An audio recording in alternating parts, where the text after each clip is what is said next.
우리 봉독하겠습니다.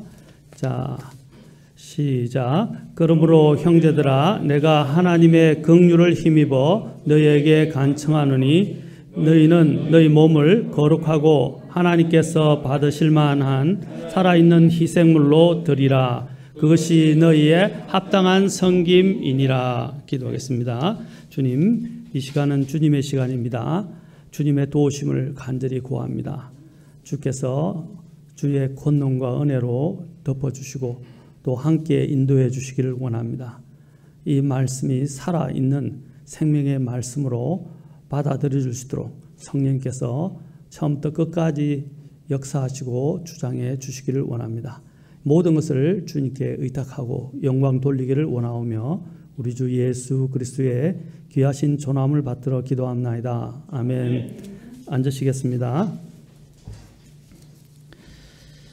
자, 오늘은 제가 이 긍휼과 관련해서 한 가지, 이제 오늘 여러분의 있는 주보의 제목이 있죠. 바로 긍휼, 섬김과 헌신과 사역의 기초와 원동력이라고 되어 있습니다. 자, 이 긍휼은 이제 우리가 지난 시간에 하나님의 긍휼에 대해서 알아보았습니다. 긍휼의 정의, 그 다음에 긍휼이, 하나님의 그 긍휼이 어떻게 구약에서 이제 표현되어 있는지 오늘 제가 조금 더 설명을 하면서 이 긍휼이 우리가 하나님을 경배하고 하나님을 섬기고 우리 자신을 하나님께 드리는 이 헌신, 그리고 하나님의 사역을 하는 모든 것들의 기초가 무엇이냐. 전에도 말씀드렸지만 많은 사람들이 은혜는 많이 이야기합니다. 은혜에 대해서는 찬양도 너무 많이 있습니다.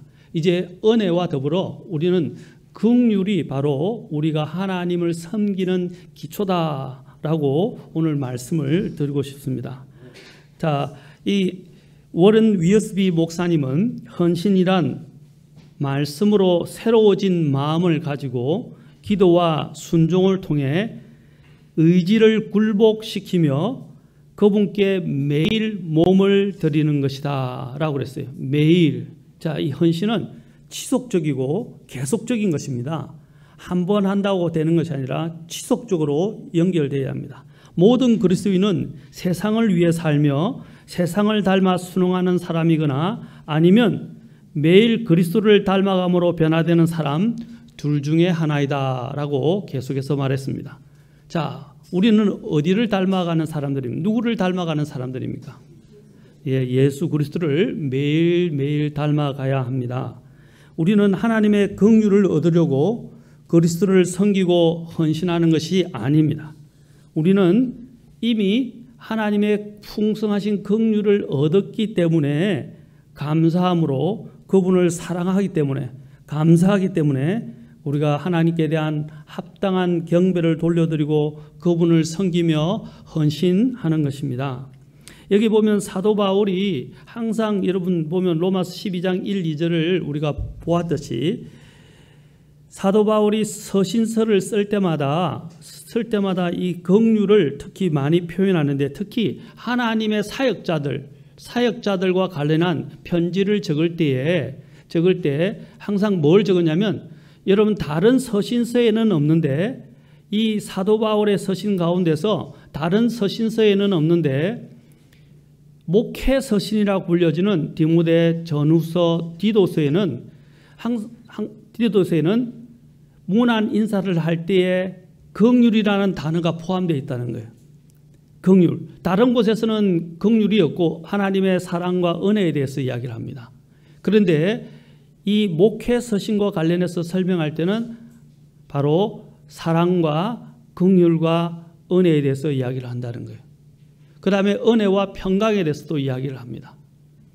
그러나 긍휼에 대해서는 이야기하지 않지만 목회 서신에서는 긍휼을 강조하고 있다는 것입니다. 여러분, 바로 이 하나님의 사역, 특히 목회를 포함하여 모든 사역에는 그 기초가 긍휼이다라는 것입니다. 그것이 오늘 읽지 않은 고린도후서 4장 1절에서 우리가 살펴보게 될 것입니다. 사도 바울의 고백 고린도후서 4장 1절에 보면 그러므로 우리가 긍휼을 받아 이 사역을 맡았은즉 낙심하지 아니하며라고 되어 있습니다. 자, 그가 이 사역을 맡게 된 것들은 무엇 때문에 맡았다고 되어 있습니까? 긍휼이다라고 말하고 있어요. 긍휼은 무엇입니까?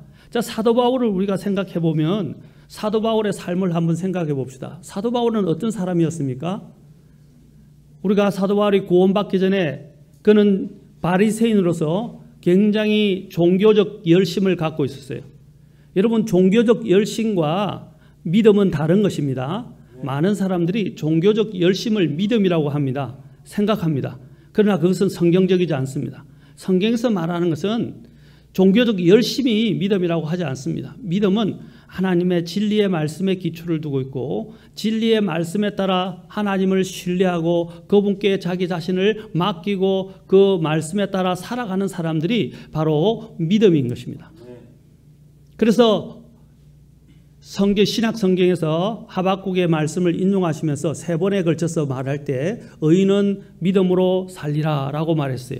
의인은 뭐로 산다고 그랬어요? 믿음으로, 종교적 열심으로 사는 거 아니에요. 오늘날 기독교계가 망하게 된 것은, 많은 가수 타락하게 된 것은 바로 종교적 열심과 믿음을 구분하지 못하기 때문입니다. 그것은 인간적 열심이 아닙니다. 인간적 선행이나 봉사가 아닙니다. 믿음은 하나님께서 우리에게 주신 선물이고 그 믿음은 하나님 그 믿음을 가지고 하나님의 진리에 따라서 하나님을 절대적으로 신뢰하는 것입니다.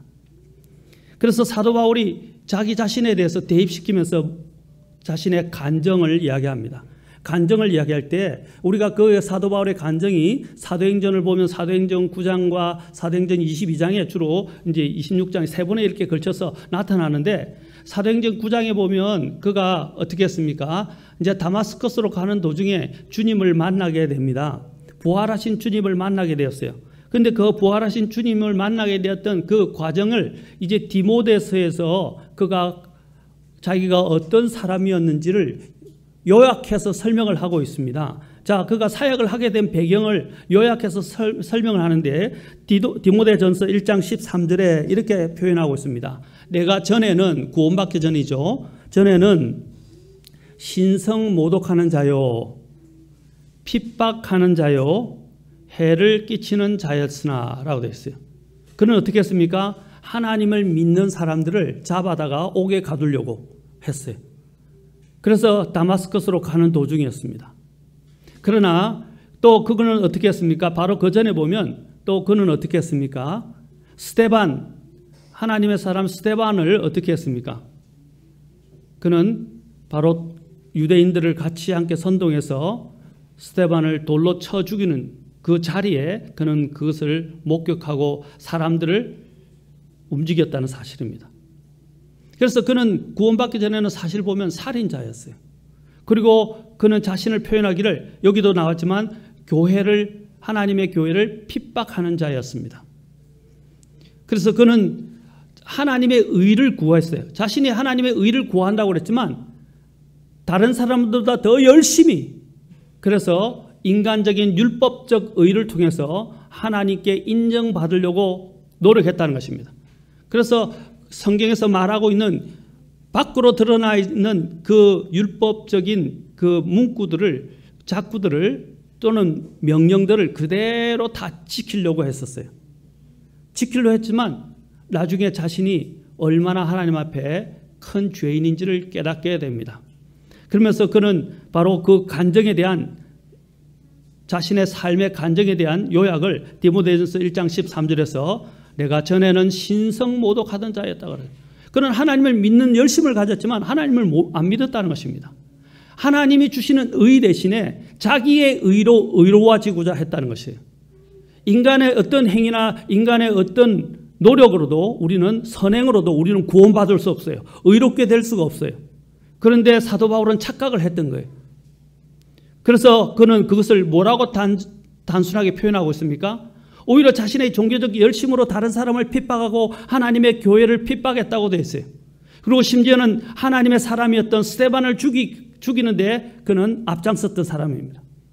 그 모습을 그는 뭐라고 표현하고 있습니까? 그때의 종교적 그 열심의 모습으로 사람들을 핍박하고 하나님의 교회를 핍박했던 그 모습을 신성 모독이었다라고 말하고 있어요. 신성 모독하는 자였고 핍박하는 자요 또 해를 끼치는 자였으나 이제 계속 말합니다. 도리어 하나님의 긍휼을 얻게 됨은이라고 되어 있어요. 여러분 사도 바울이 저지른 행악을 보면 그는 100번 죽어도 마땅한 사람이에요. 정말 죽어 마땅한 사람이에요. 그러나 하나님이 그에게 긍휼을 베푸셔서 그를 구원하셨을 뿐 아니라 그로 하여금 하나님의 사역자, 전 세계를 돌아다니면서 유럽 전역을 돌아다니면서 복음을 전하는 선교사이자 교회 개척자로서 하나님께서 그를 부르셨다는 사실입니다. 그것을 그는 뭐라고 표현하냐? 긍휼을 얻었다 그래요. 긍휼을 제가 말씀드렸죠. 불쌍히 여기는 것도 있지만 우리의 죄를 죄에 따라 대우하지 않으시고 죄를 넘어가시고 또는 간과하시거나 용서하시고 그를 받아주셔서 마땅한 죄의 처벌을 내리지 않고 그를 사랑으로 받아주시고 용서하시는 것, 바로 이것이 긍휼이라는 의미 속에 다 담겨 있다는 거예요. 그래서 사도 바울은 이 긍휼이라는 단어를 쓸 때 굉장히 떨리는 마음으로 썼다고 저는 생각합니다. 그냥 단순한 마음이 아니라 굉장히 하나님 앞에 떨리고 감사한 마음으로 이 긍휼을 썼다는 거예요. 그래서 도리어 긍휼을 얻게 되면 내가 믿지 아니하는 가운데 알지 못하고 그것을 하였기 때문이라. 믿지 못하는 가운데 알지 못하고 행했다라고 말하고 있습니다. 이 얼마나 감사한 일입니까? 지난 시간에 제가 말씀을 드렸죠. 구약에 보면 구약의 모형이 이제 신약에서 히브리서에서 설명이 되는데, 자, 잘 들으십시오. 재밌습니다. 이거 보면 전에 제가 구약에서 1년에 한 번씩 구약의 대제사장이 하나님의 지성소로 들어가서 짐승의 피를 어떻게 했다고 그랬어요. 이제 그 과정이 한 3번 정도 걸쳐서 일어나는데 그걸 지금 자세히 설명을 드릴 수 없고 다음에 설명을 드리겠습니다. 처음에는 자기와 자기의 집안을 위해서, 그 다음에 대제사장이, 그 다음에는 백성들을 위해서, 그 다음에는 또 다른 방식을 위해서 3번이나 이제 바로 하나님의 그 희생의 피를 가지고 가서 지성소로 들어가서 지성소에 어떻게 해요? 지성소에 그 짐승의 피를 뿌렸다는 것입니다. 첫 번째 뿌릴 때는 7번 뿌렸어요. 자, 그 이 피를 뿌리는 과정, 풀을 뿌리고 또 그 피를 어떻게 하냐면 그 언약궤, 벗개라고 했죠. 벗개에 또 뿔에 바르기까지 했습니다. 그리고 피를 뿌리면 그 벗개, 바로 밑에 하나님의 율법판이 있었는데 그 율법판에 어떻게 해요? 율법은 어떻게 한다고 그랬죠? 우리의 죄를 정죄하고, 그렇죠? 정죄한다 그랬어요. 율법에 쏘는 것은 뭐라고 했어요? 죄다라고 성경에서 고린도전서 15장에서 사도 바울이 이야기했어요. 율법이 쏘는 것은 죄다 그랬습니다. 율법은 어디를 겨냥하고 있냐면 마치 우리가 유도 미사일처럼, 그렇죠? 유도 미사일처럼 어디를 겨냥해서 딱 표적을 찍고 쏘기만 하면 그 표적물을 끝까지 추격하잖아요. 유도탄이라고 그러잖아요. 그럼 마찬가지로 우리의 이 죄는 어떻게 하냐면 그 죄인을 따라가며 그 죄인 뒤를 누가 따라가냐면 바로 그 죄인을 하나님의 율법이 따라가서 그 사람을 반드시 찾아내서 정죄한다는 사실이에요. 얼마나 무서운 일입니까? 그렇죠?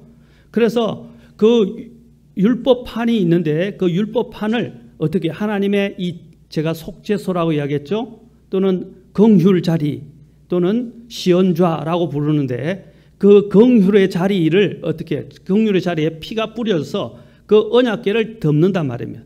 그래서 덮고 있는 그 언약궤를 피가 어떻게 다 온건히 덮어서 그 율법이 할 수 있는 그 우리를 정죄하는 그 능력을 이 피가 다 덮어서 그 정죄의 능력을 갖지 못하도록 만든단 말입니다. 그게 피가 하는 역할이에요. 짐승의 피. 얼마나 놀라운 일입니까? 자, 그러한 부분들을 이제 사도 바울이 알면서 사도 바울이 히브리서를 썼다고 다 성경학자들의 대부분들은 믿는데 이 히브리서를 사도 바울이 이 구약의 이러한 긍휼에 관련된 부분들을 기억하면서 쓴 곳이 바로 히브리서입니다. 대표적으로. 그 중에서 대표적으로 우리가 히브리서 4장으로 가서 한번 보도록 하겠습니다. 자, 11절 잘 들으십시오. 그러므로 우리가 저 안식에 들어가도록 힘쓸지니 이것은 아무도 그 믿지 아니하던 동일한 본을 따라 넘어지지 아니하게 하려 함이라. 자, 안식에 들어가야 되는데 안식에 들어갈 수가 없어요. 그래서 자 12절 보십시오. 하나님의 말씀은 자, 이 하나님의 말씀을 생각하면서 제가 말씀드린 대로 지성소에 있는 지성소에 대제사장이 1년에 한 번만 들어갈 수 있는 그 지성소에 법궤 또는 언약궤를 한번 생각해 보란 말입니다. 언약궤. 그 아까 언약궤를 설명하면서 제가 그 안에 들어있는 이 율법판이 하는 역할에 대해서 말씀드렸죠. 자, 그것을 보란 말입니다. 하나님의 말씀은 이 말입니다. 그 말씀은 살아있고 권능이 있으며 양날 달린 어떤 검보다도 예리하여 혼과 영과 및 관절과 골수를 찔러 둘로 나누기까지 하고 온 마음의 생각과 의도를 분별하시는 분이시니라. 이게 무슨 뜻입니까? 우리의 모든 중심에 있는 그 죄까지 우리의 낱낱이 생각과 그 동기와 의도까지 다 드러낸다 이 말입니다. 드러내서 판별한단 말이에요. 그러니까 숨겨져 있던 죄까지도 다 드러난다고. 아까 율법이 어떻게 죄를 추적한다 그랬죠. 그렇죠? 그래서 그 죄를 추적해서 그 죄를 낱낱이 드러내는 것처럼 지금 여기 있는 하나님의 이 말씀은 우리의 모든 죄를 인간의 모든 죄들을 다 드러낸단 말입니다. 그러면 이렇게 생각하는 사람도 있어요. 아니, 나는 하나님 말씀 모르는데요. 나는 하나님 믿지도 않는데요. 자, 하나님께서 하나님의 말씀, 성경을 믿지 않는 자들을 대신하여 주신 법이 있는데 그것을 성경은 양심이라고 말합니다. 그래서 로마서 2장 3장에서 말하는 게 그 양심이 그 사람의 율법의 행위들을 다 보여주는 거라고 말하고 있어요. 그리고 나중에는 그들이 하나님의 말씀을 몰라도 하나님은 양심을 통해서 그들의 죄를 생각하게 하고 바로 창조주 하나님을 구속하신 하나님을 믿어야 한다는 것들을 하나님께서 가르쳐 주시는 거예요. 그런데 사람들은 거부하잖아요. 그러면 그 거부하면 그 대가를 지불해야 되겠죠. 지불해야 될 것입니다. 자, 여기서 하나님 말씀이 하는 역할을 여기서 이야기하고 또 13절도 말합니다. 그분의 눈앞에서 보십시오. 그분의 눈앞에서 이걸 하나님의 말씀을 뭐라고 그럽니까? 하나님의 눈이다라고 말하고 있어요. 하나님의 눈. 그렇죠? 그분의 눈앞에서 드러나지 아니하는 창조물이 하나도 없고 모든 것이 우리와 상관하시는 그분의 눈에 벌거벗은 채 드러나 있느니라. 여러분 요즘 공항 검색대를 통과하게 되면 엑스레이를 통하면 그 사람이 총을 가졌는지 안에 뭘 숨겼는지 그렇죠?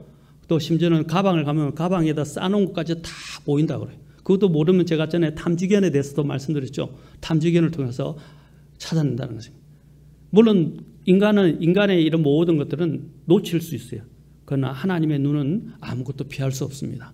계시록에서 하나님을 묘사할 때 7눈을 가졌다라고 말하는데 그것은 모든 것을 보실 수 있는 눈이라는 것입니다. 완전한 눈을 갖고 있어요. 그래서 하나님 앞에서는 드러나지 않는 것이 없어요. 우리는 숨길래야 숨길 도 없어요. 지옥도 그분 앞에서는 어둡지도 않고 지옥도 다 모든 것들이 분명하게 다 주님 앞에 드러나 보인다고 말하고 있어요. 누구도 하나님의 눈을 피할 수 없단 말입니다. 이것을 흉내내는 것이 사탄의 전시안이라고 불려지는 거예요. 여러분 피라미드를 놓고 전시한 많은 표시를 하죠. 이제 그거는 다 가의 이야기니까 지금 말씀을 드리지 않겠습니다. 여러분 사탄도 이것을 흉내내려고 그래요. 그러나 사탄은 조직을 통해서 움직여요. 그러나 하나님은 혼자서 편재하시고 무소부재하세요. 그리고 모든 것을 다 보신다. 편재 무소부재가 무슨 뜻이냐면 어느 곳에나 다 계신다는 것이죠. 그리고 모든 것을 보시는 눈을 갖고 계시다는 것입니다. 자, 얼마나 무서워요. 무섭죠? 야, 하나님은 나의 모든 일거수일투족을 다 보고 다 찾아내시고 심지어는 내 마음에 숨겨져 있는 것까지 다 드러내신다니까 얼마나 무서워요. 이게 아까 율법판에 그 법궤, 지성소의 법궤 안에 있는 율법이 하는 역할이라는 것입니다. 그런데 잘 놀라운 사실을 보십시오. 그 다음 구절을 보십시오. 14절. 그런즉 우리에게 위대하신 대제사장, 자 보세요. 누가 나옵니까? 예, 위대하신 대제사장 예수님이 나옵니다. 구약의 대제사장은 1년에 한 번 어떻게 했어요? 짐승의 피를 가지고 지성소로 들어가서 뿌렸잖아요. 그런데 바로 하나님의 대제사장이신 예수님께서는 이제 하늘로 들어가신 하나님의 아들 예수님이 계신 줄 알므로 우리가 우리의 신앙 고백을 굳게 붙들자. 우리에게 계신 대제사장은 우리의 연약함의 감정을 몸소 느끼지 못하시는 분이 아니요 모든 점에서 우리와 똑같이 시험을 받으셨을 때 죄는 없으신 분이시니라. 16절 그러므로 우리가 아까 그 긍휼 자리 제가 설명했죠. 그런데 여기서 예수님이 등장하면서 긍휼을 얻고 필요한 때에 도우시는 은혜를 얻기 위해 은혜의 왕자로 담대히 가라. 왜 여기서 긍휼을 사도 바울이 이야기했을까요? 자, 그 부분을 히브리서 9장에서 이야기를 하고 있다고요. 자, 그러면 여러분들이 어려운 히브리서도 이제 살 이렇게 풀리거나 열리게 될 것입니다. 좀 이해하기가 더 좋게 될 것이에요. 히브리서 9장 보세요. 그런즉 진실로 첫 언약에도 하나님을 섬기기 위한 규례들과 세상에 속한 성소가 있었느니라. 히브리서 9장 1절입니다. 자, 여기 뭐라고 그랬어요? 히브리서 9장에도 첫 언약은 뭘 이야기합니까? 구약의 율법을 이야기하는 거예요. 모세. 그렇죠? 자, 성막이 만들어졌는데 구약의 율법에 따라 성막이 만들어졌죠. 첫째 것은 안에 등잔대와 상과 보여주는 빵이 있었고 성소라 불리면 다음에 성소에 대해서 우리가 성막에 대해서 공부하게 될 것입니다. 지금은 그냥 넘어가겠습니다. 두 번째 보세요. 세 번째, 자, 3절. 둘째 휘장 뒤에 있는 성막은 뭐라고 그랬어요?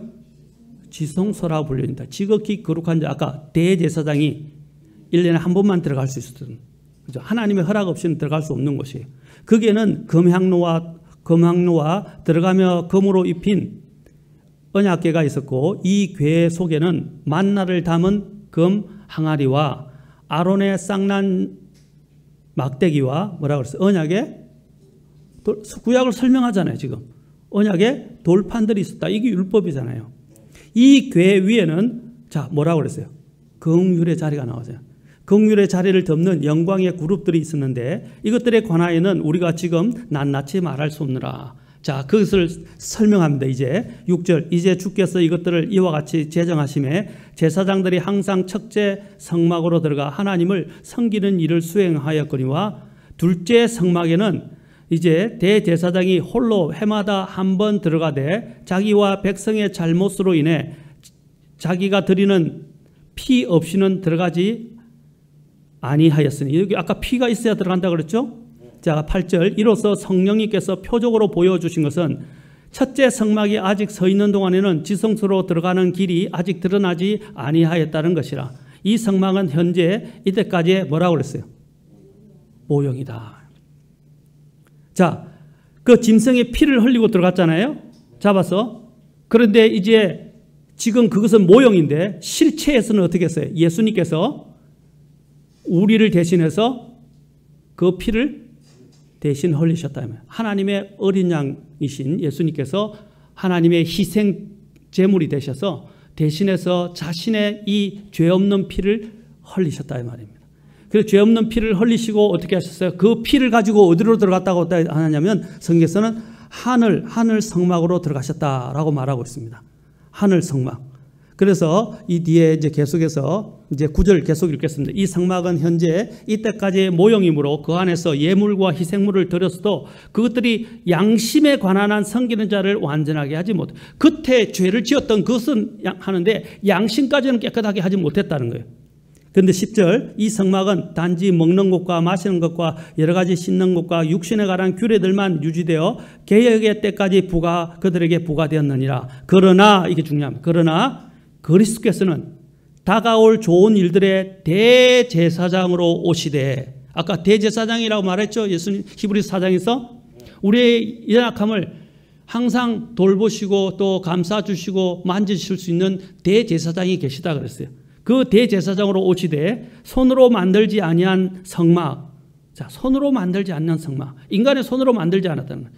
자, 곧 이 건물에 속하지 아니하는 더 크고 더 완전한 성막을 통해 오셔서 염소와 송아지의 피가 아니라, 자 나오죠, 자기의 피를 힘입어 단 한 번 거룩한 곳에 들어가서 우리를 위하여 영원한 구속을 얻으셨느니라.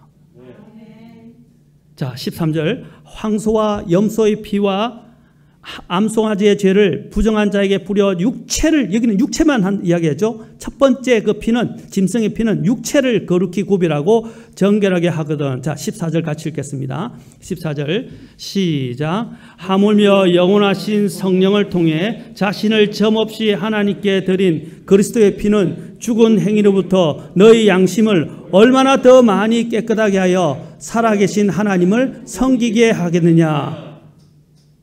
이 예수님의 희생은 어떤 것이라고 그랬어요? 영원하신 성령을 통해서 아무 점이나 흠도 없는, 죄가 없는 그 피를 가지고 어떻게 해요? 들여서 우리의 양심까지, 아까는 육체, 첫 번째 그 짐승의 피는 육체만 했는데 우리의 양심 속에 있는 것까지 다 깨끗하게 씻으시는 거예요. 그것을 씻을 때 어떻게 한다고요? 영원히 단 한 번에 완전히 씻어서 주신단 말입니다. 그런데 그것이 하는 역할이 뭐예요? 그냥 씻어주기만 합니까? 구원만 시킵니까? 자, 14절 하반절에 제일 끝에 보시죠. 뭐라고 그랬어요? 살아계신 하나님을, 아까 얘기했죠. 긍휼이 뭐라고 그랬어요? 하나님을, 제가 제목이 뭐였죠 오늘? 긍휼은 성김과 헌신과 사역의 기초이자 원동력이다 그랬죠. 여기서 뭐라고 그랬어요? 그 긍휼이, 지금 이 긍휼을 설명하는 거예요. 긍휼. 그 하나님의 긍휼은 우리로 하여금 어떻게 한다고요? 하나님을 섬기게 만든다 이 말이에요. 왜? 사도 바울을 한번 생각해보세요. 사도 바울이 아까 살인자였잖아요. 신성 모독하는 자였잖아요. 핍박하는 자였잖아요. 해를 끼치는 자였죠. 살인자였죠. 그 같은 죄인이 긍휼을 얻어서 어떻게 해요? 변화되어서 너무너무 감사해서 어떻게 해요? 그는 이 감사에 힘입어서 하나님의 사역자 되고 하나님 섬기는 사람이 되었다는 사실입니다. 그리고 평생 자신의 목숨을 아끼지 않고 하나님을 위하여 내어드렸다는 거예요. 왜 그렇습니까? 하나님께서 자신의 죄를 용서하시고 받아주신 것 너무너무 감사했기 때문입니다. 이것을 사도 바울은 고린도전서 15장에서 뭐라고 표현하냐면 은혜다 그랬어요. 내가 누구보다도 많이 수고하였으나 내가 한 것이 아니고 그것은 하나님의 은혜로다 그랬어요. 그 은혜와 긍휼은 이때에서는 같은 맥락을 갖고 있는 거예요. 조금 다르지만 일맥상통하는 것입니다. 보십시오. 우리가 하나님을 섬기는 것도 그렇습니다. 바로 하나님이 나에게 베풀어 주신 긍휼. 우리 자신이 구원받기 전에 우리의 모습을 한번 보십시오. 우리는 얼마나 많이 죄를 지었습니까? 우리는 얼마나 하나님을 대적하는 자였습니까? 우리는 얼마나 많은 가운데 사악함 가운데서 행했습니까? 사람들을 미워하기도 하고 용서하지 못하고 또 사람들이 보지 않지만 내 마음속에 얼마나 많은 죄들을 범했습니까? 그런데 하나님께서 그 죄에 따라서 우리를 대우하시고 그 죄에 따라서 율법이 우리를 심판하고 정죄하고 심판했다면 우리는 어떻게 되겠어요? 우리는 수천 번, 수만 번, 수십만 번 죽어 마땅했던 죄인입니다. 그런데 우리가 예수님을 통해서 하나님께서 오래 참으시고 우리를 기다리셨다가 예수님을 믿는 믿음을 통해서 우리의 양심까지 예수님의 그 피가 믿음에 의해서 싹 뿌려지면서 이 안에 우리의 이 영이 뭡니까? 하나님의 지성소예요. 지금은 하나님이 거하는 지성소란 말입니다. 이때 그 예수님이 믿음을 통해서 우리의 마음속에 양심이 들어오면서 우리 양심까지도 깨끗하게 다 씻어버릴 거예요. 그것도 그냥 아니라 한 번뿐 아니라 영원히 완전히 단 한 번에 모든 것을 다 해결해 버리신다는 것입니다. 이게 얼마나 감사한 일입니까? 여러분, 우리는 정말 주님을 뼈가 부서지라 섬겨도 우리는 주님의 그 은혜와 그 긍휼에 미치지 못합니다. 우리가 늘 부모님 은혜를 노래 부르잖아요. 군대 갔을 때 항상 잊지 말고 하생방이 끝나면 하생방 그 하던 데서 나오면 항상 그 조교들이 시키는 노래가 있어요. 줄 서게 만들고 눈이 따가지고 막 콧물이 범벅이 된 상황에서 뭘 부르려면 어머니 은혜를 부르려고 그래요. 그러면 울지 않는 사람이 한 명도 없어요. 나실제 괴로움 하면서 부르면 막 콧물이 또 더 나가지고 여기까지 내려오고 막 난리가 나요.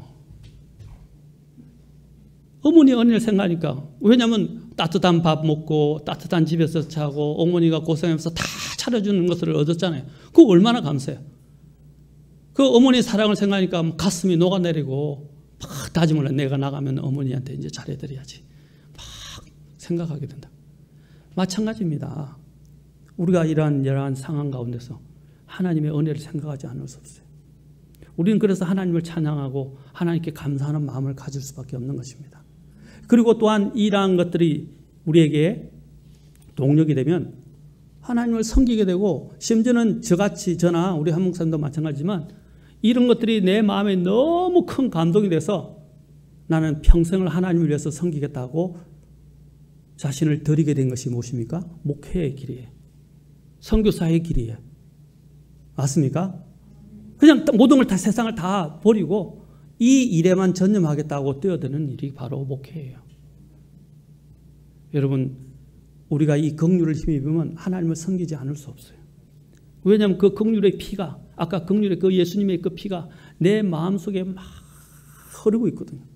흐르고 있는데 그것을 생각할 때마다 내 가슴이 뛰지 않겠습니까? 내 가슴이 뜨거워지지 않겠습니까? 그 살아있는 주님의 피가 내 가슴을 막 적시고 있는데 내가 가슴이 뛰지 않겠습니까? 그러면 주님을 섬기지 않을 수 없다는 것입니다. 사랑하는 성도 여러분, 땅에 있는 이 성막은 아까 모형에 불과합니다. 그러나 이제 예수님께서는 하늘 성막으로 들어가셨고, 이제 하늘 성막으로 들어가는 그 길에서 하나님께서는 임시적으로 이제는 구약의 성막은 없어졌어요. 구약의 성전은 없어졌어요. 없습니다. 지금은. 이제 하나님이 지금 이 경륜의 시대에서는, 이 시대의 경륜에서는 이제 교회 안에 거하시는 거예요. 또 신자의, 개인 신자의 마음 안에 거하는 것입니다. 그 마음이 어디입니까? 영이, 영. 그래서 거듭나야 돼요. 거듭난 사람만이 살아있는 영을 갖게 돼요. 거듭나지 않은 사람은, 구원받지 않은 사람은 그 영이 죽어 있어요. 그러나 구원받은 사람만이 그 영이 살아나게 돼요. 그럼 살아나게 되면 어떻게 해요? 바로 그 살아난 자리에 하나님의 영광, 하나님의 생명이 그 안에 들어온단 말입니다. 그 안에 거하고 좌정하신다는 거예요. 그리고 다스린다는 거예요.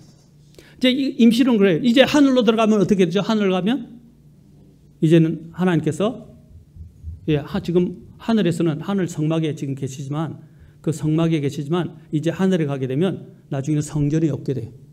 왜? 모든 사람이 구원받은 사람이기 때문에 성전이 없고 이제 주님이 바로 모든 것들의 성전이 다 되십니다. 주님과 또 함께 있는 그 신부가 다 성전이 되는 거예요.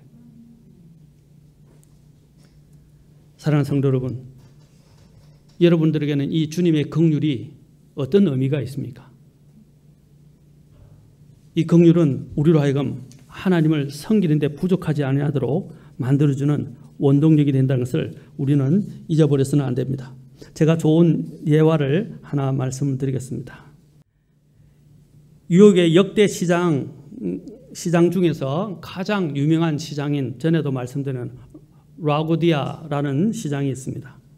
자, 이 라구디아 이분은 사실 하나의 그 재판장이었고 나중에는 뉴욕 시장이 되었습니다.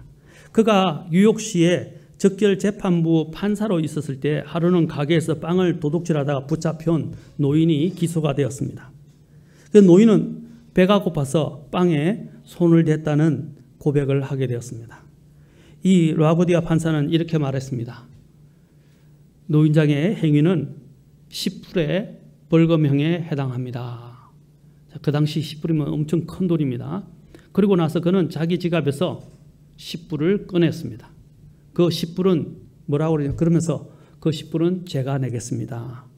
그러면서 이토록 배고픈 사람이 뉴욕 거리를 헤매고 있었는데 내가 그동안 너무 좋은 음식을 배불리 먹은 벌금으로 내는 것입니다.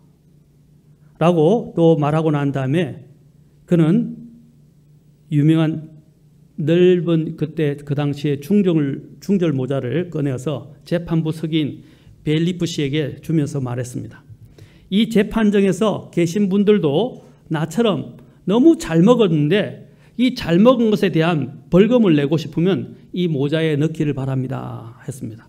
이렇게 해서 가난한 노인은 오히려 이제 벌금을 제하고, 그렇죠? 벌금과 함께 47불을 손에 쥐게 되었습니다. 사람들이 다 벌금을 내가지고 47불이나 나온 거예요. 그래서 그걸 들고서 눈물을 흘리면서 재판장을 감사하면서 나갔다고 합니다. 이 일화는 워낙 유명한 일화예요. 그래서 나중에 뉴욕시장으로 그는 3번인가 이상을 뉴욕시장을 한 걸로 알고 있습니다. 바로 이것이 긍휼이라는 거예요. 하나님은 우리같이 처벌을 받아야 마땅한 자들이에요. 하나님께서는 처벌을 내리지 않고 오히려 자신이 대신 오셔서 우리를 대신하여 자신이 직접 십자가에서 피를 흘리시고 우리를 대신하여 죄의 정죄를 받으시고 우리를 대신하여 우리를 사랑하셔서 우리를 대신하여 피를 흘리고 죽어주셨다는 사실이에요. 얼마나 감사한 일입니까? 누구든지 이제 그분을 믿는 자는 행위를 통해서가 아니라 주님께서 그렇게 해주신 그 사랑과 그 긍휼을 믿는 자는 주님께서 모든 죄를 과거, 현재, 미래의 모든 죄를 다 용서해 주신다고 말하고 있는 것입니다. 사랑하는 성도 여러분, 얼마나 감사합니까? 자, 우리는 이 긍휼 자리에서 이제 주님을 만나게 되고 긍휼 자리를 통해서 주님의 용서함을 얻게 되었습니다. 용서함을 얻었다면 이제 우리는 어떻게 되겠습니까? 주님 앞에서 이제는 더 주님을 섬기는 사람들이 되어야 합니다. 주님 앞에 헌신하면서 나아가는 사람들이 되어야 합니다. 이 긍휼의 자리는 아까도 말했지만 이제 헌신하면서 나아가지만 또 하나 우리에게 감사한 것은 뭐냐면 히브리서 4장 16절 보십시오. 히브리서 4장 16절, 아까 히브리서 4장 16절로 가서 이 긍휼은 또 우리에게 어떤 것을 가져다 줍니까? 자, 히브리서 4장 16절. 자, 같이 읽도록 하겠습니다. 시작. 그러므로 우리가 긍휼을 얻고 필요한 때에 도우시는 은혜를 얻기 위해 은혜의 왕자로 나가자. 그 긍휼은 구원 받을 때만 있는 것이 아니라 우리는 매번마다 이 긍휼을 힘입어서 하나님 앞에 나아갈 수 있다는 것입니다. 언제 나아갈 수 있는 것입니까? 언제 나아갈 수 있는 거예요? 여기 보십시오. 언제 나아갈 수 있다고 말씀하고 있습니까?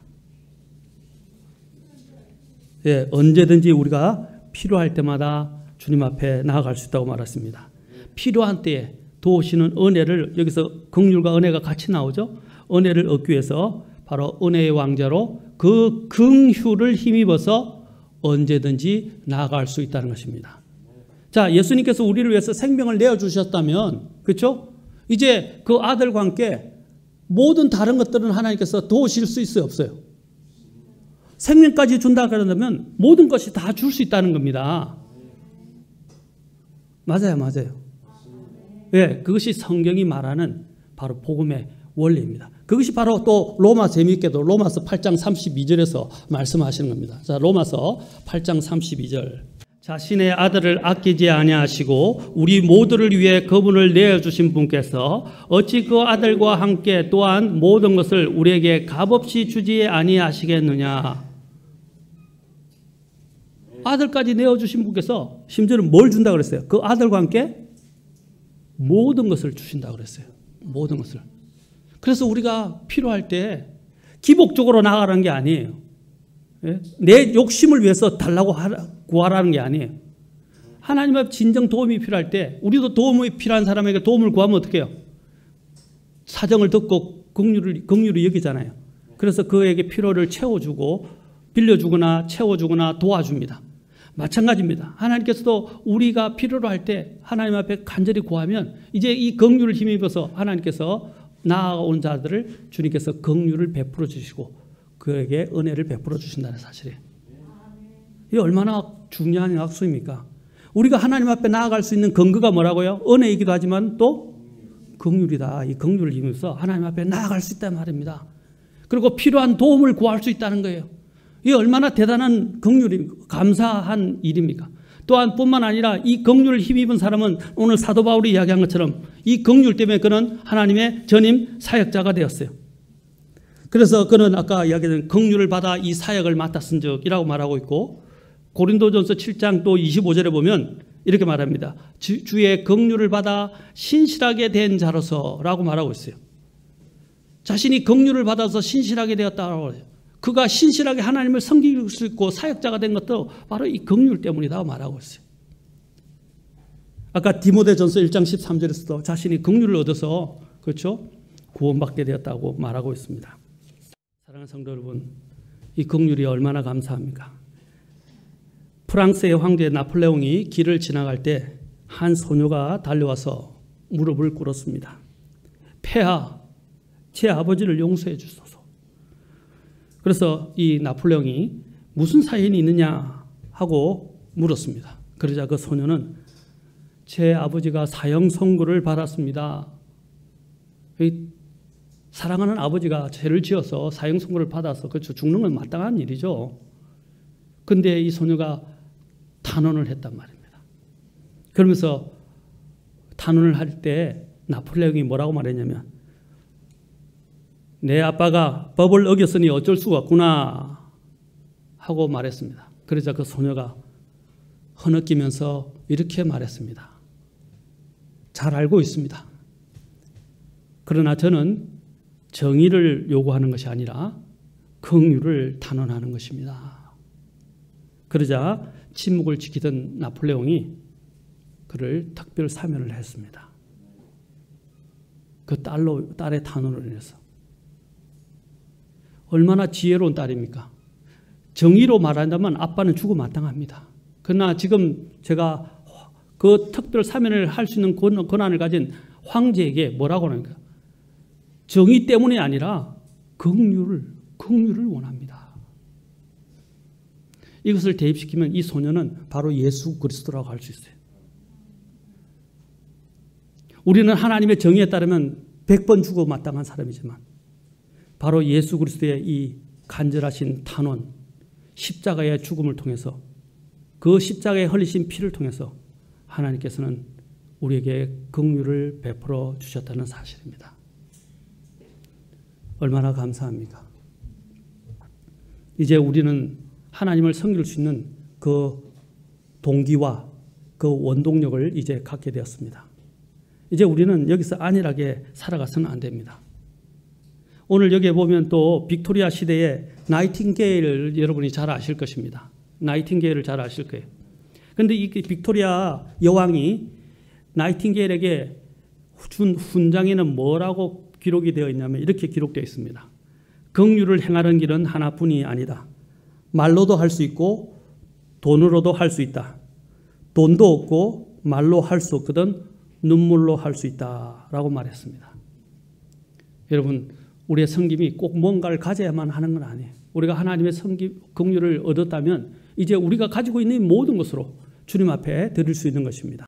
주님께서 긍휼도 모르고 그냥 인간적으로 종교적으로 갖다 바치는 걸 원하지 않으세요. 드리는 거 주님이 원하시죠. 그러나 그렇게 그냥 무작정 갖다 바치는 거 원하지 않는단 말입니다. 우리가 하나님 앞에 드리고 헌신하고 섬기고 아까 사역을 하고 또 하나님께 드리는 모든 문제는 무엇에 기초를 합니까? 긍휼에 기초를 한단 말입니다. 1절에 보십시오. 그러므로 형제들아 내가 하나님의 긍휼을 힘입어 너희에게 간청하노니 자, 뭘 드리라고? 너희는 너희 몸을 거룩하고 하나님께서 받으실 만한 살아있는 희생물로 드리라. 그것이 너희의 reasonable, 합당한, 마땅한, 그렇죠? 바로 섬김이니라 라고 말하고 있습니다. 그러면서 2절에 또 이렇게 말합니다. 너희는 이 세상에 동화되지 말고 오직 너희 생각을 새롭게 함으로 변화를 받아 하나님의 그 선하시고 받으실 만하며 완전한 뜻이 무엇인지 입증하도록 하라. 우리가 섬기고 이 세상에서 분리되고 이 세상에서 거룩하고 그렇죠? 하나님의 의로운 삶, 경건한 삶을 살아가게 된 이유는 그렇죠? 이 세상에 동화되지 않고 변화를 받아서 하나님의 뜻에 합당한 사람이 되고 주님을 닮아가고 주님 안에서 섬기는 사람이 되는 그 모든 근거는 어디다? 긍휼이다 이 말입니다. 오늘 여러분 이 자리를 나가시기 전에 하나님의 긍휼이 여러분의 마음을 사로잡기를 원합니다. 오늘 십자가를 한번 생각해 보세요. 예수님께서 죄 없으신 하나님이신 예수님께서 왜 십자가에서 피를 흘려서 죽으셔야 했습니까? 그분의 죄 때문이 아니에요. 자기 자신의 죄 때문이 아니었어요.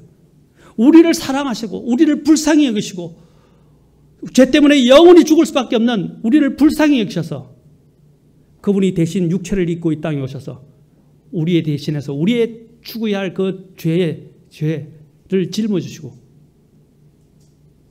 대신 그 죄값을 지불하기 위해서 십자가에서 돌아가셨어요. 그래서 예수님이 남기신 가상 7은 십자가에서 남기신 일곱 분의 말씀 중에서 한 가지가 뭡니까? 6번째로 알고 있습니다. 주여 저들은 자신들이 하는 일을 모르니 저들을 용서해 달라는 기도였어요. 이게 바로 긍휼입니다. 사도 바울도 아까 내가 이전에는 알지 못하고 행하였다 그러잖아요. 주님께서 긍휼의 기도를 한 거예요. 사실은 그것이 용서의 기도예요. 용서의 기도라고 불려지면 긍휼의 기도예요.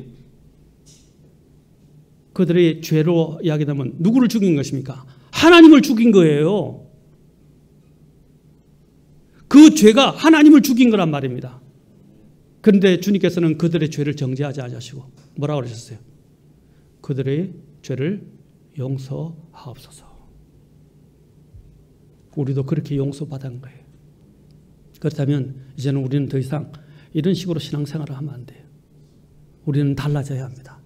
그리스도인이 섬기는 이유는 달라진 거예요. 제가 우리 교회 카톡방에 옮겼지만 기쁨으로 하나님을 섬기지 못하는 사람은 그 믿음에서 물이 새고 있는 것이다 라고 윌리엄 빌리 선데이 유명한 미국의 복음 전도자가 이야기했죠. 왜 우리가 기쁨을 잃어버렸어요? 이 긍휼을 생각하면 감사가 차오르고 또 감사로 인한 하나님께 감사로 인한 눈물이 흐르고 또 감사로 인한 그 감격으로 인해서 기쁨이 차오르고 내게 용서받았다는 기쁨, 내게 생명이 주어졌다는 그 기쁨, 하나님이 나를 또한 부르셔서 이제 주님을 위한 거룩한 일꾼으로 나를 삼으셨다는 그 기쁨, 그 기쁨이 내 마음을 완전히 사로잡게 되고 내가 완전히 변화되게 된다는 거예요. 오늘 그 십자가를 깊이 한번 생각해 보세요. 눈을 한번 들어서 마음으로 예수님이 죽으신 그 모습을 한번 생각해 보십시오. 예수님이 왜 죽으셨느냐? 다른 사람들을 위해서가 아니라 나 자신을 구원하시려고, 내 죄를 용서하시려고, 나를 선한 일꾼으로 만드시려고 주님께서 죽어주셨다는 것, 피를 흘려주셨다는 것, 감사합시다. 그러면 우리의 섬김이 헛되지 않고 우리는 감사한 가운데 주님을 섬길 수 있을 것입니다. 기도하시겠습니다. 다 같이 일어서시겠습니다. 주